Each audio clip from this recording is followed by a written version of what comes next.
Código Aberto chegando mais uma vez. É o primeiro mês dessa temporada, já faz 4 semanas que nós estamos aqui juntos. Esse é o nosso 4º encontro conversando sobre a carta de Paulo aos Gálatas. É muito bom ter você sempre aqui com a gente. É bom que você interaja com a gente também através das redes sociais, no Facebook, no YouTube, que você compartilhe os conteúdos. Você que acompanha a página do Código Aberto no Facebook, vê que de vez em quando a gente posta vídeos curtinhos de temas que a gente tem discutido aqui. Esses são vídeos para você compartilhar e talvez despertar o interesse das pessoas da sua rede de contatos para também conhecer mais esse tema e conhecer não sobre a gente, nem sobre o programa, mas conhecer sobre o evangelho que a gente tem testemunhado aqui. Você já conhece os convidados, que são convidados já de longa data, né? Nesse um mês que estamos juntos. E só para você lembrar de cada um deles, aqui está a Alessandra. Tudo em ordem, Lê? Tudo em ordem. Na paz? Aham. Só com vontade de espirrar um pouquinho. É, então segure aí, filho. Vou segurar. Tá bom. O Dani, pastor Dani Bravo, lá da Nova Semente, tudo em paz? Tudo certo, prazer estar aqui de novo e vamos embora falar desse tema aí importante. Beleza. A Amanda, tranquilo contigo também, Amanda? Tudo certo. Como é que você está achando a sua experiência? Está sendo muito bom, estou bem animada, porque é um privilégio a gente estar estudando esse livro. Você está gostando da participação do seu marido? Sim, excelente pastor. É, ele está sendo muito feliz estudioso. nas colocações dele. Sim. Ainda bem, né? Ainda bem. Ufa. Rodrigão, tudo em ordem? Tudo certo, graças a Deus. A semana passada foi bem legal e eu estou bastante ansioso para a gente falar disso de novo, de maneira mais profunda, com outros olhos agora a respeito de um assunto um pouco mais técnico, vamos dizer assim, mas tão importante e relevante quanto. Com certeza. E uma coisa que você falou, né, um assunto mais técnico, porque a gente vai, talvez, conceituar algumas coisas que vão ajudar a gente nas aplicações nos próximos encontros. Todo mundo mandou um beijo e abraço na semana passada e você não pôde mandar. Se você quiser mandar um agora, fica à vontade. Eu quero mandar um beijo para minha família, minha esposa Suelen, e também para minha filha Gabriele, e para toda a comunidade da Cia da Vila, que é a minha família ali na Vila Madalena. Beleza, muito bom, Rodrigo. Eu tenho que, antes de apresentar o Bruno, que eu já falei que é o Bruno, mas que todos que estão acompanhando já sabem que é o Bruno, deixa eu também aproveitar, mandar um oi, porque é o seguinte, dia 22 de julho, daqui a alguns dias, eu completo 10 anos de casado. Opa, eu dei uma contadinha aqui rápido. Completo 10 anos de casado, então um beijo para Flávia, que Deus te abençoe bastante, viu, amor? Tamo junto e obrigado pela paciência nesses 10 anos. Bruno, e você, tudo em ordem? Tudo certo, tudo tranquilo. Um mês já que estamos aqui, repetidamente aparecendo, Passou cantando. rápido, faz tempo já, né? E está aí. Obrigado, viu, Bruno? Obrigado de novo pela sua presença, obrigado pelas músicas que tem compartilhado com a gente. Nós vamos para o nosso tema. Posso só dar uma observaçãozinha? Quinta-feira é aniversário do Dani. Ah, é? Que dia que é aniversário do Dani? 20 de julho. 20 de julho, essa semana, então, é esse aniversário. Que bom, que esperamos que haja bolo. Tá bom? Para quem compartilhar o vídeo do Facebook, o Dani vai convidar para a festa. Tá bom? É. Eu apresentando o Samuel, que está acompanhando o Bruno também. O Samuel Maestro, Silva. Produtor, arranjador. Não, ainda não? Tá bom. Ministro de música. Tá aí, Samuel. Obrigado, Samuel, pela presença com a gente. Nós vamos orar pedindo a bênção de Deus para o nosso momento de estudo. Rodrigo, você ora para a gente, por favor? Paizinho, a gente está aqui reunido hoje na certeza de que o Senhor está entre nós e que o Senhor se move entre nós. E é nessa certeza que a gente se reúne, Pai, e comemora, celebra o fato de estarmos em família, Deus, aqui. Em nome de Jesus, a gente pede uma porção dobrada do Seu Espírito para que tudo aquilo que o Senhor quer comunicar no nosso coração seja absorvido por nós e que não haja nenhuma intempérie, nenhum impedimento para que isso aconteça, pedindo na certeza de que o Senhor ouve a gente, que é abençoador sempre. Encerramos essa oração em nome de Jesus, Pai. Amém. Amém. Muito bem. Você que está acompanhando essa temporada do Código Aberto, e se você quiser ter talvez mais informações, conhecer um pouquinho mais, saber, expandir a discussão ainda mais, você pode também se inscrever no podcast oficial do Código Aberto, que é uma parceria entre o Código Aberto e o programa Conexão Jovem, é o Contra a Cultura. Se você quiser ouvir os áudios pela internet também, diretamente no seu navegador, você pode entrar lá novotempo.com/contracultura e também ouvir os áudios que são da mesma temática, mas com abordagens diferentes, são pessoas diferentes falando, então às vezes vai expandir a sua mente para que você veja os mesmos assuntos por perspectivas diferentes, tá bom? nós vamos para o nosso tema dessa semana e hoje a gente vai ler o texto que está mencionado aqui, que é Gálatas capítulo 2, versículo 20. A carta de Paulo aos Gálatas tem sido o nosso texto básico e a gente vai ler Gálatas capítulo 2, verso 20. Amanda, você lê para a gente? Fui crucificado com Cristo, assim já não sou eu quem vive, mas Cristo vive em mim. Portanto, vivo neste corpo terreno pela fé no Filho de Deus, que me amou e se entregou por mim. Esse é o verso, nosso ponto de partida de um Paulo que está falando de uma realidade muito bonita, né? Já não sou eu mais quem vive, mas Cristo vive em mim. E esse tema dele, a vida que agora eu vivo na fé do Filho de Deus, é isso que dá ideia para a nossa caminhada dessa semana. Há um tema que aparece no texto, que em Romanos capítulo 5, verso 1, que vai ser o nosso tema da próxima temporada, né? E também no livro de Gálatas, Paulo fala muito sobre justificação. Ele traz esse tema e talvez alguns de nós estamos mais familiarizados com isso, talvez você está ouvindo isso pela primeira vez. E a gente precisa, é um termo que a gente precisa conceituar direitinho, a gente precisa entender o que é, para que a gente consiga entender essa teologia de Paulo, entender como é que processa a salvação e como ela é descrita por Paulo. Quando a gente pensa sobre justificação, pastor Dani, o que é justificação? O termo justificação, que a Bíblia usa algumas vezes, Paulo parece que é quem mais gosta dessa expressão, ela apela a uma metáfora, a uma comparação com uma linguagem jurídica, certo? Daí que vem a referência. Então, a ideia é que você está num tribunal e você então agora é julgado por um juiz e você é condenado, você é achado como culpado nesse julgamento. Só que por alguma instância ou por alguma razão, você agora deixa de ser culpado e se torna justo, ou seja, você foi justificado. E é daí que vem a expressão. Então, eu sou culpado, mas eu passo a me tornar inocente por causa de algo ou de alguém. É isso que significa a expressão justificado. Há uma expressão na teologia que é uma declaração forense, né? Isso. Que é o declarado justo. Uma inocentação, não sei se existe essa palavra, seria isso. É um atributo que não vem de você, né? Perfeito. Não é você que se justifica, você é justificado, então é por um terceiro, ou por algo por fora, no caso, né?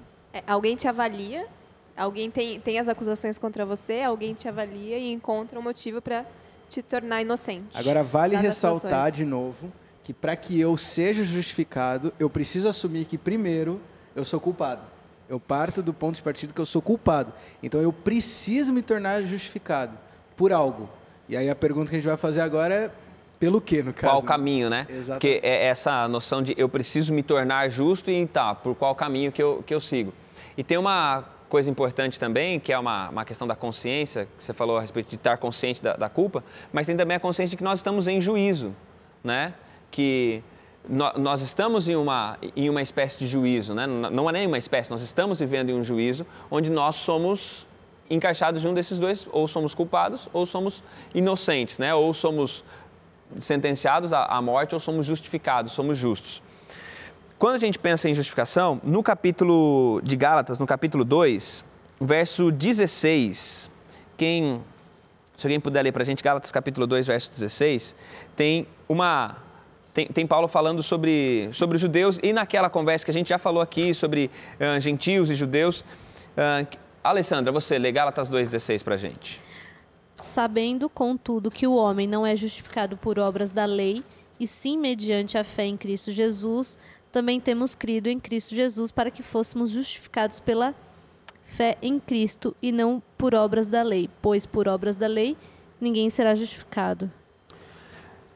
Importante esse texto, porque aí acho que Paulo já coloca dois meios, né? Ele fala justificados pela fé em Cristo, justificados pelas obras da lei. Antes da gente pensar no caminho viável, que ele aponta aqui que é a justificação pela fé em Cristo, a gente tem esse caminho que parece que não funciona, que é a justificação pelas obras da lei. O que significa essa expectativa, né, deles de serem justificados pelas obras da lei? Claro que a gente já passou por isso de alguma maneira, mas como é que a gente pode explicar novamente isso? O que significa essa expectativa de ser justificado, de ser declarado justo pelas obras da lei? Eu acho que tem esse lance de a gente lembrar que esse justificação trata do homem justo, né? E essa palavra se perdeu um pouco hoje nos nossos dias. Ela era muito mais utilizada naquela época do que é utilizada hoje. Hoje talvez a gente diga que o cara é um cristão, ou que o cara é um crente, mas a gente não utiliza essa palavra justo, né? E o justo seria traduzido como homem reto, homem perfeito na sua atitude, no seu comportamento, no seu lidar com outras pessoas, no seu lidar com Deus. Quando a gente fala de como era essa relação anteriormente, de se tornar justo a partir das obras da lei, era porque a partir de tudo aquilo como eu achava que Deus tinha de expectativa, para eu me comportar de acordo, eu fazia todas aquelas coisas e de alguma forma falava assim, Deus, está vendo aqui, tudo que você pediu para mim, eu fiz, então agora você pode me declarar justo. E essa coisa acontecia no Velho Testamento, a partir das leis, sejam elas cerimoniais ou morais. Alguns ainda defendem que não existe muito bem essa diferença, mas tratando do ponto de vista de lei, existia 2 tipos de lei possível, e aí eles entendiam que, por exemplo, os fariseus acreditavam que quase 800 leis eram decorrentes dessas leis dadas para Moisés, que eles iam ampliando o contexto, ou seja, se eu cumprir toda essa cartilha de regras, então me tornarei um homem justo diante de Deus, e uma vez que eu me torno um homem justo, há uma possível continuidade da minha existência depois que eu morrer. Então era essa a expectativa do povo de Israel, tentar cumprir aquela lista de regras, para que no final Deus os declarasse justo. Porém, isso é uma incoerência, porque o próprio povo de Israel sabia que os homens que foram declarados justos no Velho Testamento, como por exemplo Abraão, e isso é citado, se não me engano, no livro de Hebreus, né? Hebreus 11, se não me engano. Isso, Gálatas também fala. Gálatas também fala, mas esses homens foram justificados pela fé. E é engraçado que esse texto de Gálatas 2,16 que lemos agora, ele fala não somente da fé em Jesus, ele fala da fé de Jesus. Ou seja, que traz uma compreensão ainda um pouco mais profunda. Não é a minha fé nele, mas é a fé dele em mim. Mas só antes de você continuar nisso, porque a gente vai chegar nesse ponto, eu quero só para a gente pensar um pouquinho mais na questão das obras da lei e nessa lei como método de salvação. Porque só para a gente pensar e ficar bem claro o caminho que não é o caminho a ser feito. Porque você falou a respeito que eles tinham essas leis, então eu obedeço essas leis, então eu sou aprovado por Deus. Que lei é essa? Que lei que eles estavam tentando preservar e como isso também às vezes acontece e se manifesta na gente também? De que lei que se refere aqui? A que lei? Deixa eu trazer um pouquinho do contexto teórico aqui dessa parte. O nosso guia, a lição, ela acaba destacando também essa parte da lei que Paulo traz. A palavra grega que ele usa é a palavra nomos, e a lição até destaca aqui que Paulo usa 121 vezes essa expressão. E existe uma discussão muito forte sobre qual seria essa lei. O Rodrigo deu uma pincelada, né? A gente costuma categorizar as leis de Moisés e tem vários tipos. Você que está em casa, quiser dar uma olhada em Levítico, você vai ver ali uma pancada de leis que Deus deu no Monte Sinai para o povo de Israel. Então a gente costuma dizer que tem as leis cerimoniais, as leis sociais, as leis de saúde, as leis de higienização, tem a lei moral, que é a questão dos 10 mandamentos, que a gente costuma chamar. Então tem vários tipos de lei. Como o Rodrigo falou, alguns questionam a divisão, mas enfim, tem todos esses departamentos. Nós sabemos que quando Cristo morreu, a lei cerimonial, ou pelo menos aquelas que se referiam ao santuário ou ao povo de Israel em si, elas caíram por terra. Quando o véu foi rasgado lá em Mateus capítulo 27, então agora essa lei foi deixada de lado, mas isso não tira da gente o princípio da lei moral que a gente chama, que são os 10 mandamentos. Então, nesse trecho aqui de Gálatas 2,16, existe uma discussão teológica, digamos assim, sobre qual seria essa lei, que não nos salva, no caso, que não serve para justificar. Seriam somente as leis cerimoniais, aquelas leis que se aplicavam ao povo de Israel, do sacrifício, etc. Ou também se aplicaria nesse bolo aqui, nesse conjunto, os 10 mandamentos. A lei moral. Exatamente. E é muito importante destacar isso para o nosso debate, que essa lei que Paulo está se referindo, a ideia que ele traz aqui, é a totalidade das leis. O que ele está falando é que absolutamente nenhum tipo de lei, inclusive os 10 mandamentos, sábado e tudo que vai nesse barco aí, nada disso me salva. Nada disso me justifica na expressão que a gente está trazendo. A obra da lei ou o resultado que a lei proporciona em minha vida não é a justificação, seja a lei cerimonial, seja a lei moral ou qualquer outro tipo de lei. Então esse é o contexto aqui.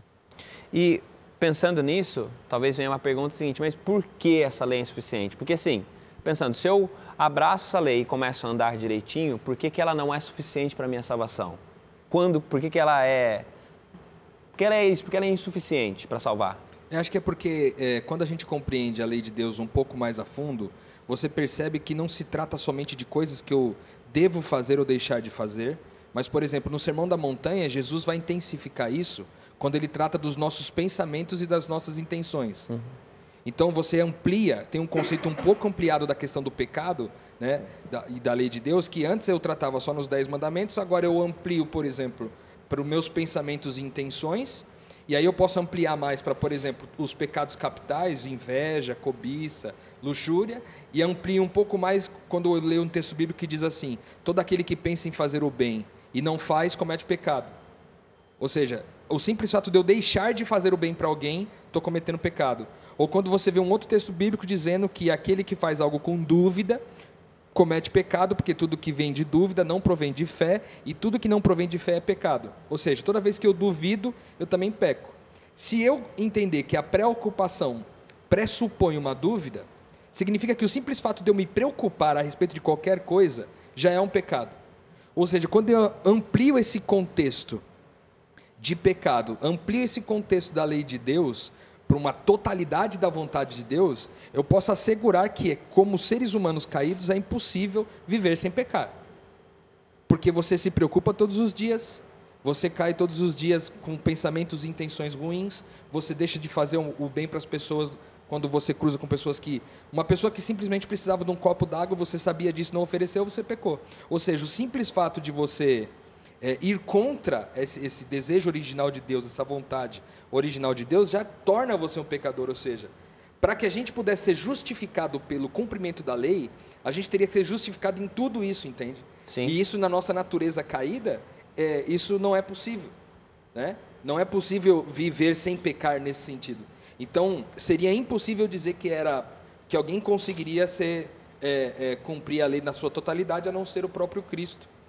Que veio e que morreu no nosso lugar, tendo vivido em completo alinhamento com essa vontade completa de Deus. Ampla de Deus, né? É porque somente a lei, ouvindo você falar, me veio isso na cabeça, somente a lei, ela me dá condenação, né? Ela não me traz uma solução. Eu só sei o que eu sou, né? Que eu não consigo Mostra andar... quão longe eu estou, né? Quão longe eu estou. Então, assim, a lei por si só, ela não me traz nenhuma solução. Ela só... joga na minha cara tudo aquilo que eu preciso ainda corrigir. Se a gente pensando nisso, se a lei não é o caminho, se as obras da lei não são caminho para a justificação, qual é o caminho? A gente vai voltar daqui a pouquinho, no segundo bloco do Código Aberto, para conversar sobre qual é o caminho para ser justificado. Fica por aí, a gente volta daqui a pouco.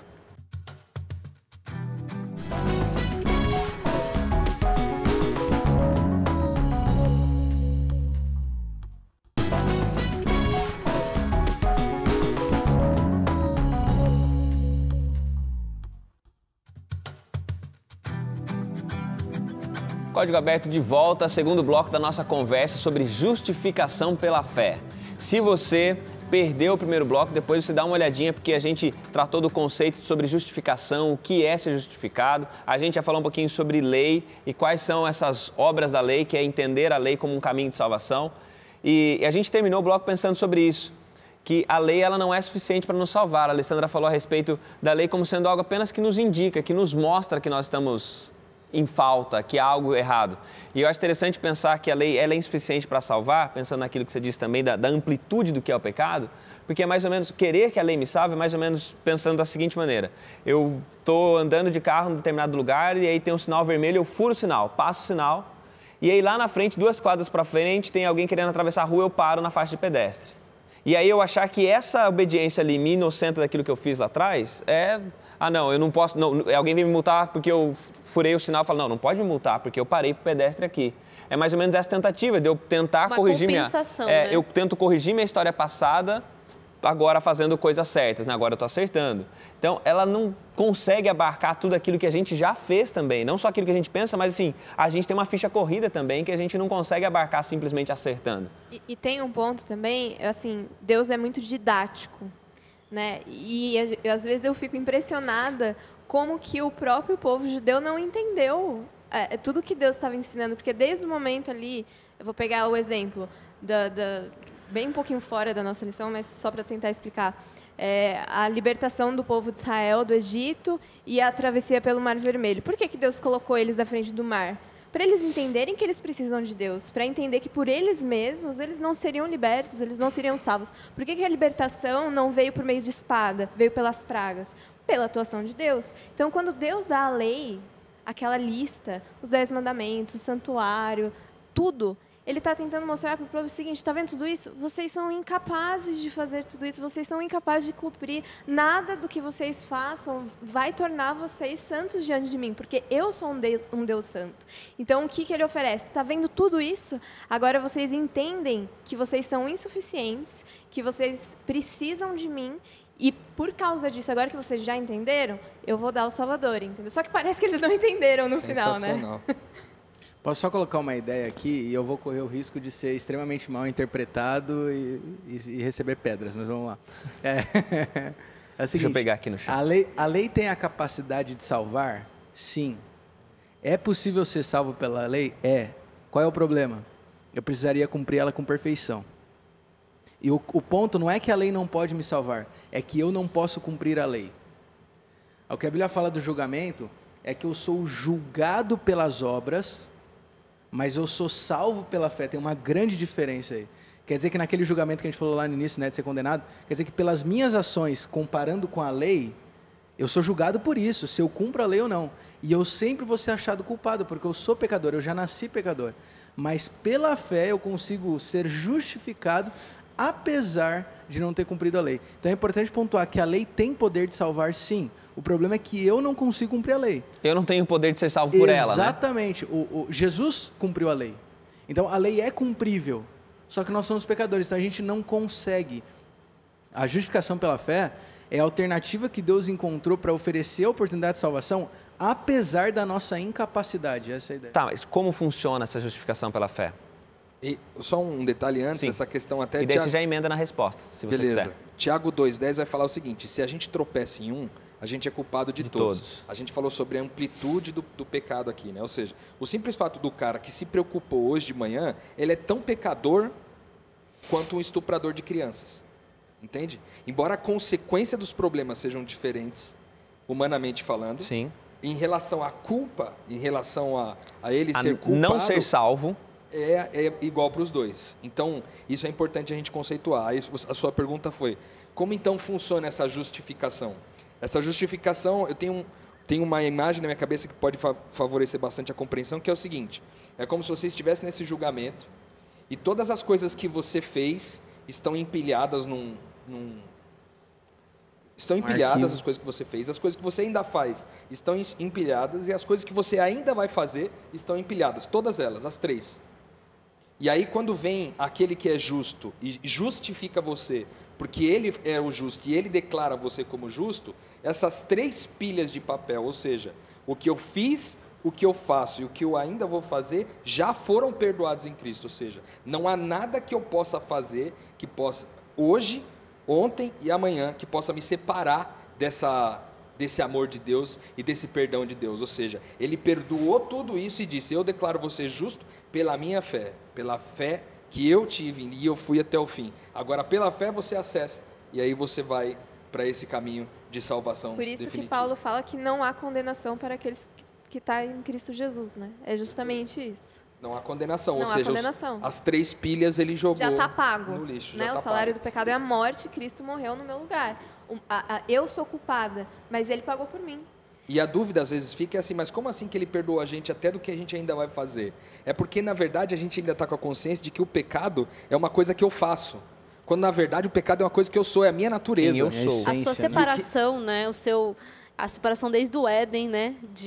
Do homem e Deus ali já é a essência do pecado. É um estado, né? Tem uma E se frase... a gente não compreende pecado, a profundidade disso, a gente nunca vai compreender o poder da salvação e a amplitude dela. A gente vai tentar falar: bom, já consigo cumprir 9 mandamentos, só me falta um.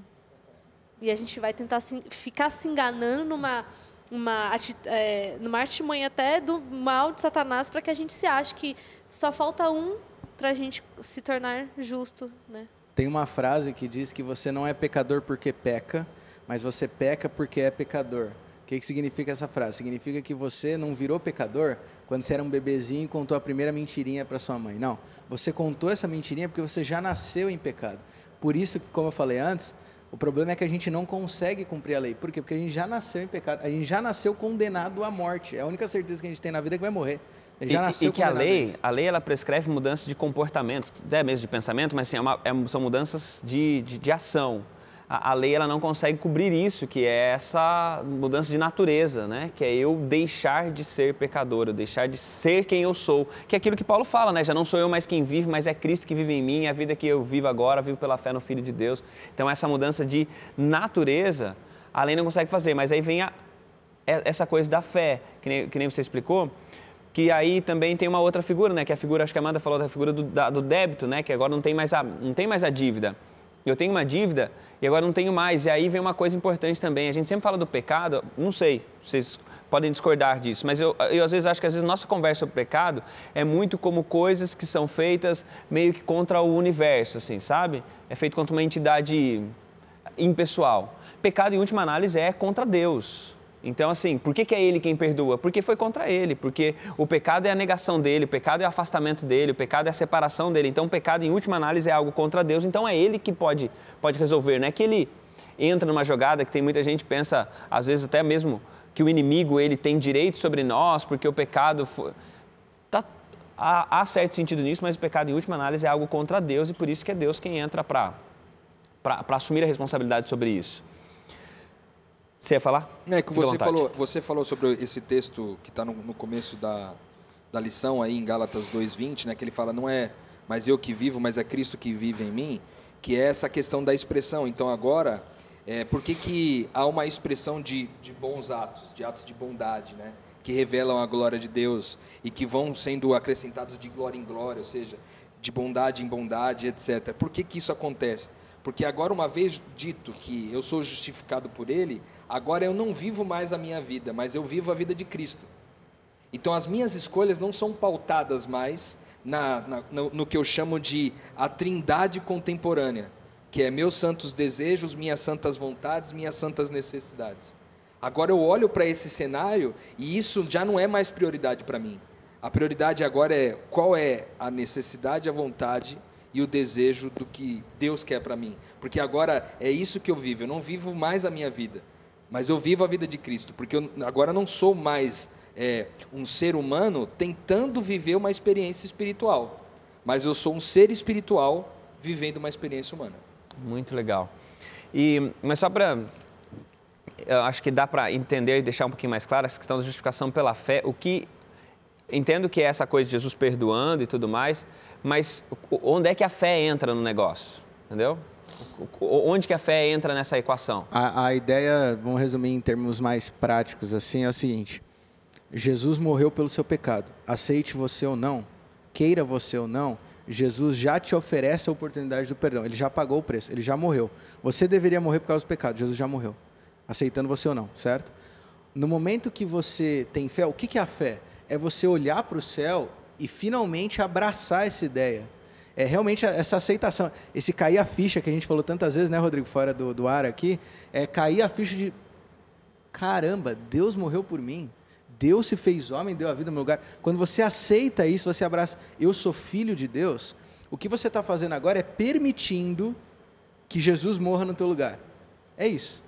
Então agora você se tornou justo. Aceitando que ele... Exatamente, simplesmente porque você aceitou que ele pagasse o preço. Ele já pagou. É mais ou menos assim, ó, você tem uma dívida no banco. Jesus já tem o dinheiro para quitar essa dívida. O que você faz é simplesmente dizer assim, Senhor, eu aceito a transferência. É só isso.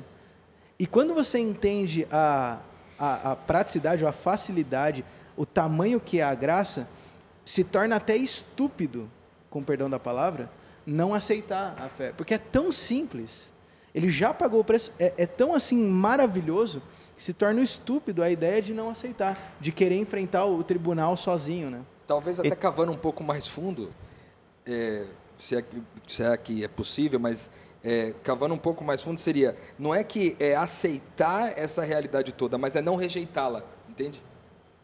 Porque o inferno o preço não é... já foi pago, né? Exatamente. Não é que que você vai pedir para pagar. Não é que você vai, só usando a metáfora antes de você terminar, aqui assim, não é que Jesus vai pagar, já está lá pago, já tá não quitado, tem mais a dívida, perfeito. né? É só você não querer ir lá e falar, não, mas eu quero continuar pagando, você não tem mais, além de você não ter condições, você não precisa, né? É desnecessário. Porque às vezes religiosamente a gente entendeu que o inferno é um lugar de pecadores.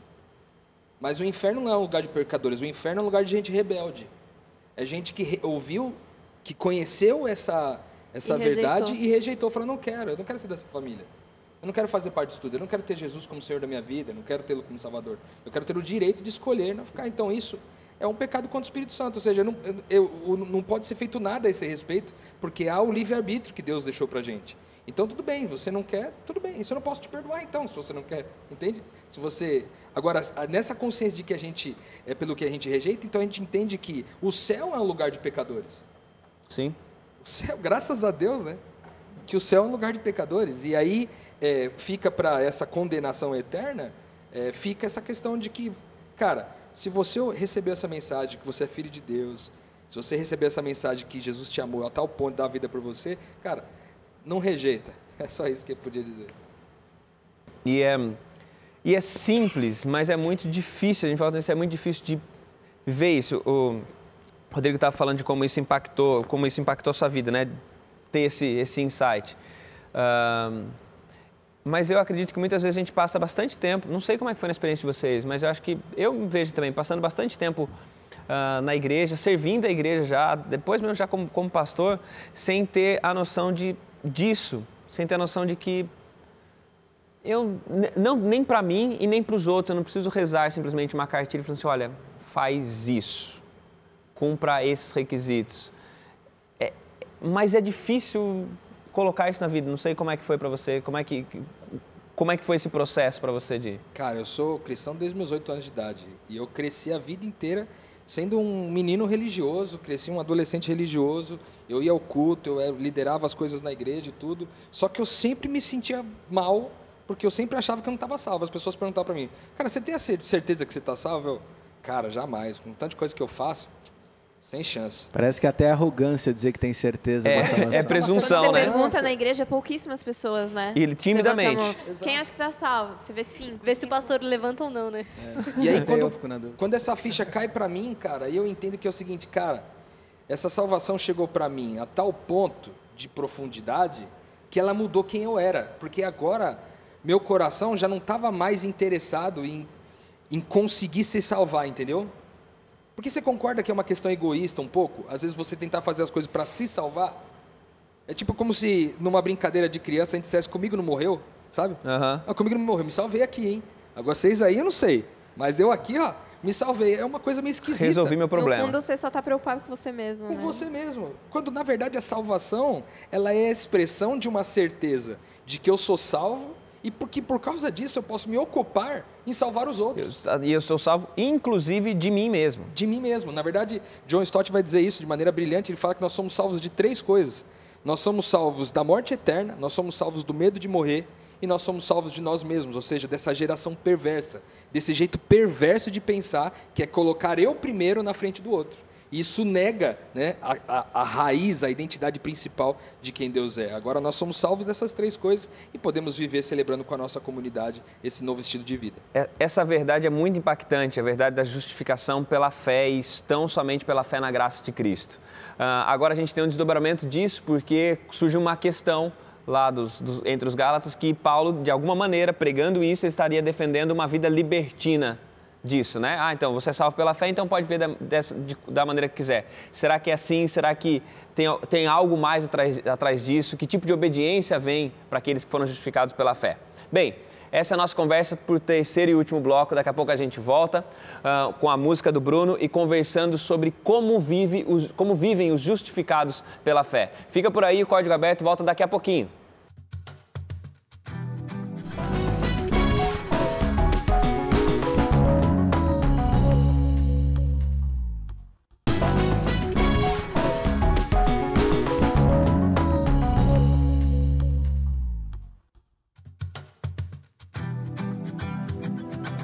Código Aberto está de volta para o terceiro e último bloco desse programa. Nós estamos conversando sobre justificação pela fé. Eu espero que você esteja sendo tão abençoado pela conversa como nós aqui estamos sendo, como essa mensagem já impactou a nossa vida, não que nós estamos na frente de alguém, nada disso, mas já impactou a vida de tanta gente, que é a mensagem de que nós somos salvos, justificados pela fé na maravilhosa graça de Cristo Jesus. E como quem é justificado canta, como quem é justificado louva, a gente vai ouvir música também. O que você reservou para hoje, Bruno? Música que fala sobre Deus, o Deus Criador, o Deus Redentor, a música chama Santo. Beleza.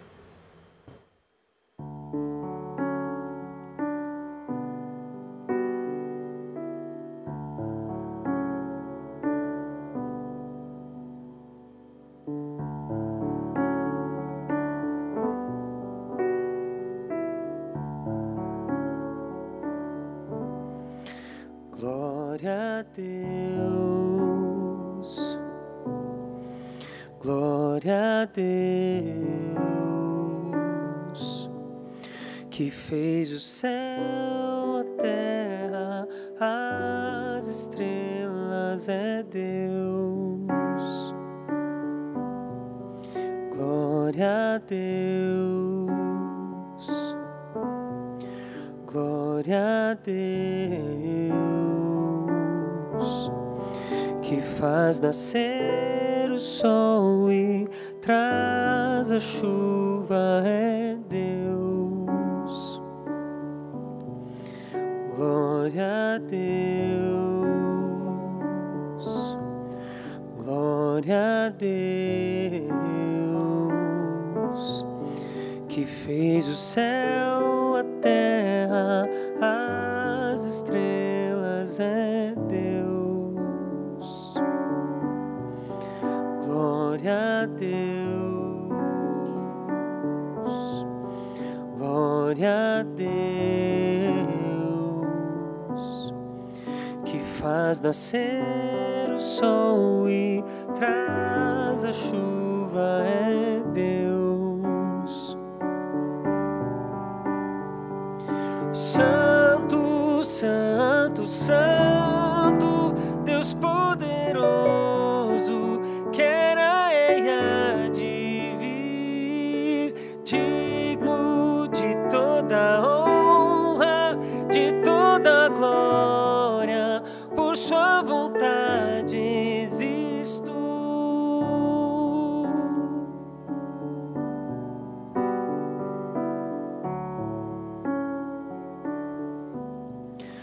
Glória a Deus, glória a Deus, que enviou seu Filho pra morrer por mim. Glória a Deus, glória a Deus, que não poupou seu Filho de morrer na cruz.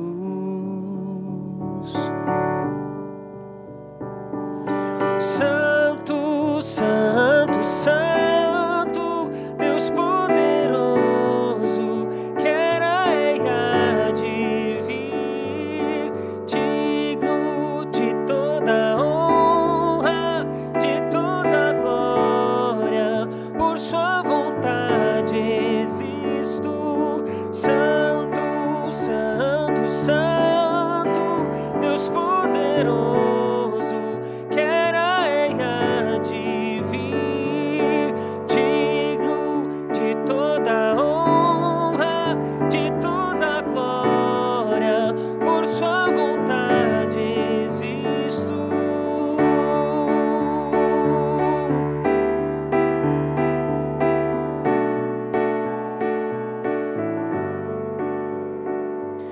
Santo, Santo, Santo, Deus poderoso, que era e há de vir, digno de toda honra, de toda glória, por sua vontade existo. Santo,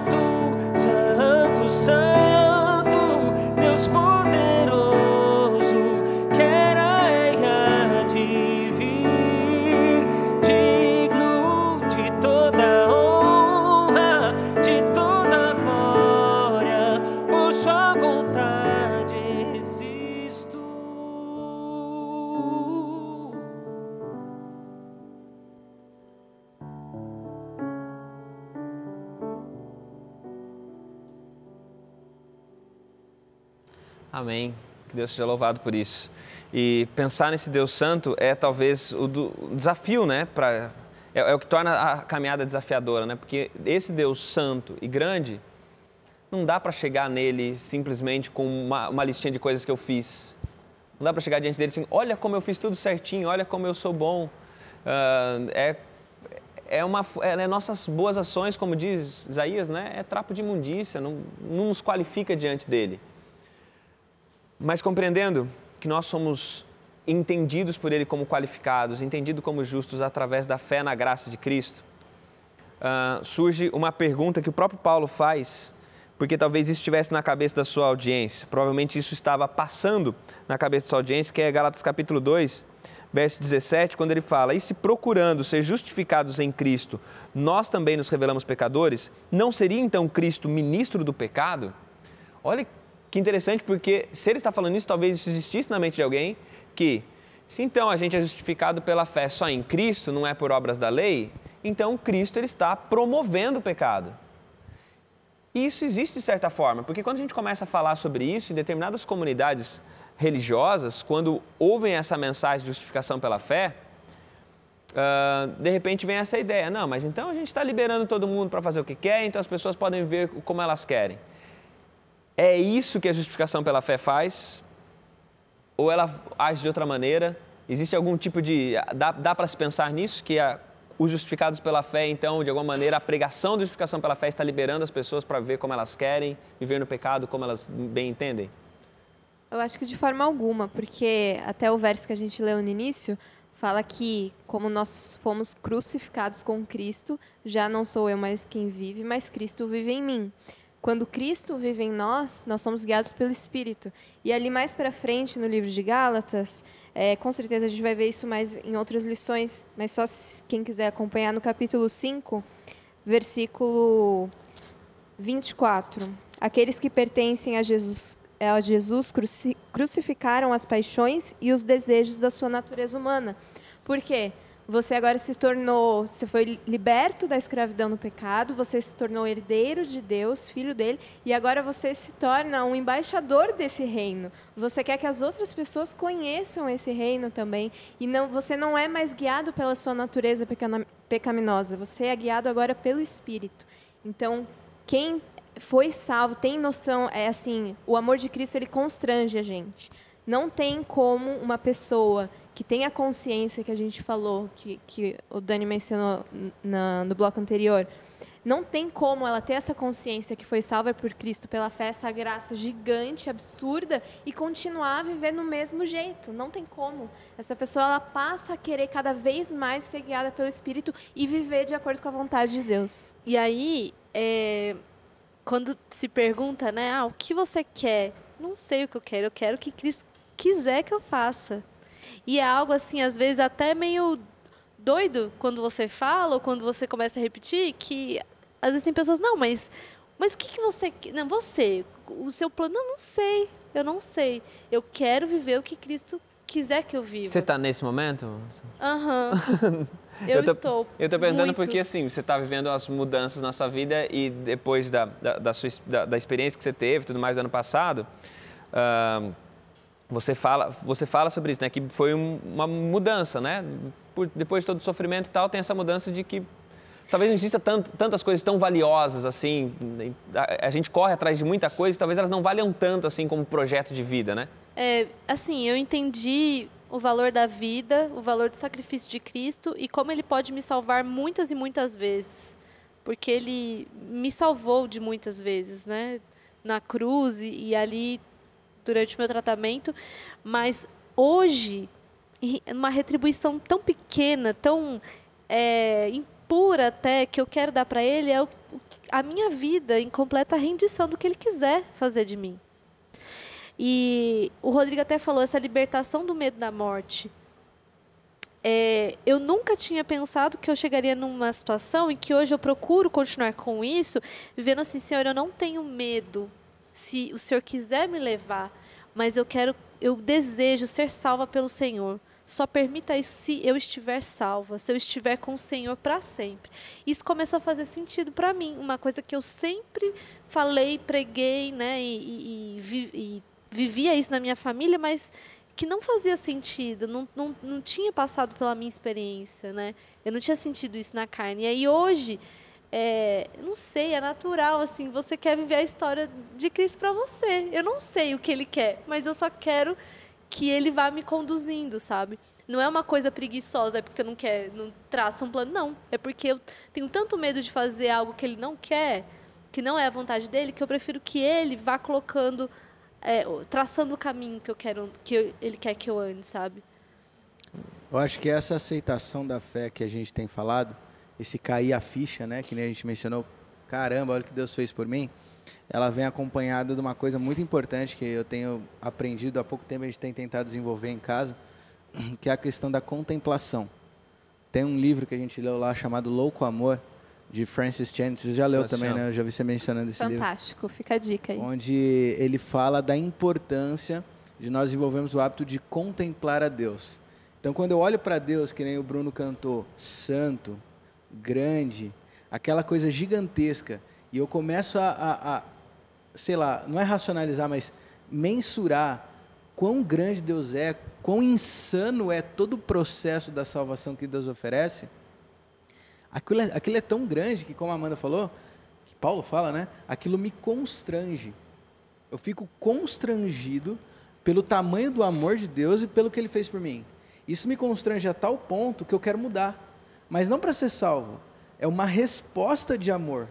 Então, eu não vou cair para a libertinagem, porque eu olhei para o fundo do poço que eu estava, porque eu me entreguei à libertinagem, Deus me tirou de lá, e agora eu vejo que esse processo é tão fora, tão surreal, que eu falo, eu nunca mais quero voltar para lá, eu nunca mais quero ficar longe desse Deus. E a Lélia falou, eu quero ficar do lado dele, eu preciso disso. É como se você estivesse todo sujo de lama, né? Aí teu pai tira, lava você, aí você quer voltar. Não, você não quer, você já está limpo, você já foi purificado naquele momento, e você vai voltar pro balde de lama de novo, veja, né? Tudo isso é uma resposta, é. à noção do que foi a salvação que você experimentou.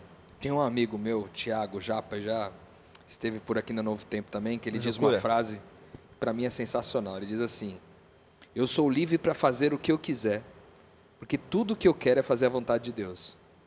Eu acho que o que traz para nós essa certeza da salvação, a graça e tudo isso, é um desejo, cara, de não mais viver a sua própria vida, entendeu? De viver a vida de Cristo mesmo.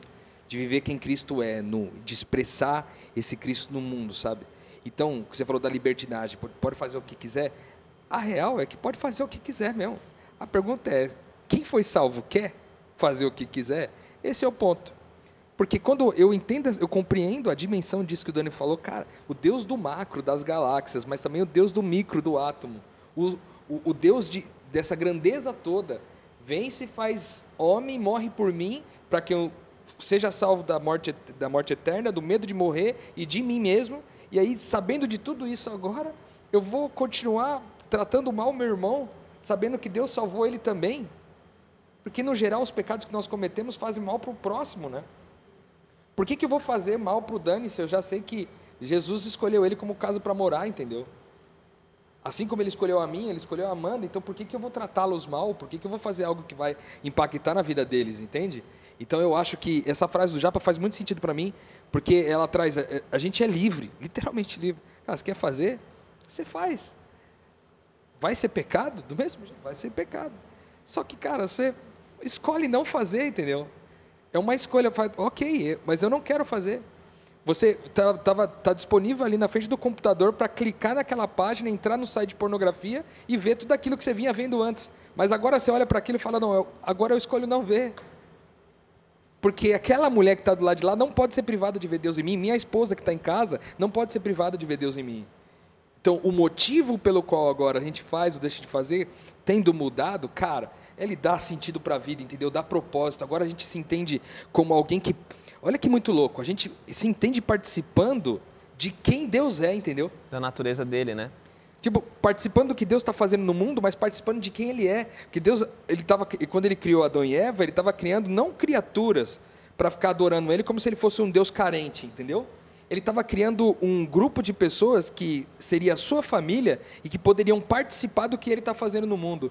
Deus, na sua autossuficiência, abriu mão da sua autossuficiência para repartir de quem ele é com a gente, cara. Para ter extensão dele em outros, e tem uma né? expressão que a gente usa, que é o reino chegou, né? Quando o reino chega na nossa vida, é impossível a gente querer continuar vivendo nesse mundo de pecado, certo? A gente quer que Deus volte logo para nos buscar, a gente quer viver a vida eterna ao lado dele, a gente quer estar com ele.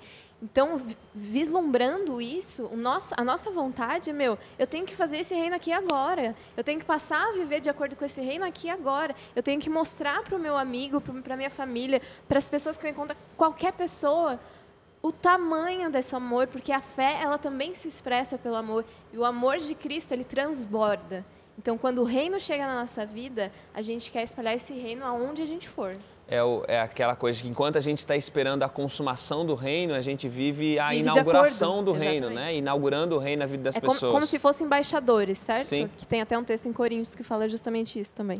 Nós, quando olhamos para a história de Paulo com os Gálatas, quando a gente olha para a imensidão, nem o Dani falou, né? Para a imensidão da graça de Deus, do amor de Deus, desse louco amor, a gente é sempre levado a pensar na nossa insuficiência, a gente é levado a pensar nisso, a gente é levado a pensar em quão distante a gente está disso, mas eu gosto muito da experiência de Isaías, né? Que ele é visto pecador diante desse Deus santo, e aí ele se vê com um problema e vai lá, Deus resolve o problema dele. Fala, o seu problema são seus lábios, então seus lábios serão tocados, está puro os seus lábios, iniquidade perdoada, então agora vai. E ele fala, envia-me a mim, então eu estou aqui e vou embora.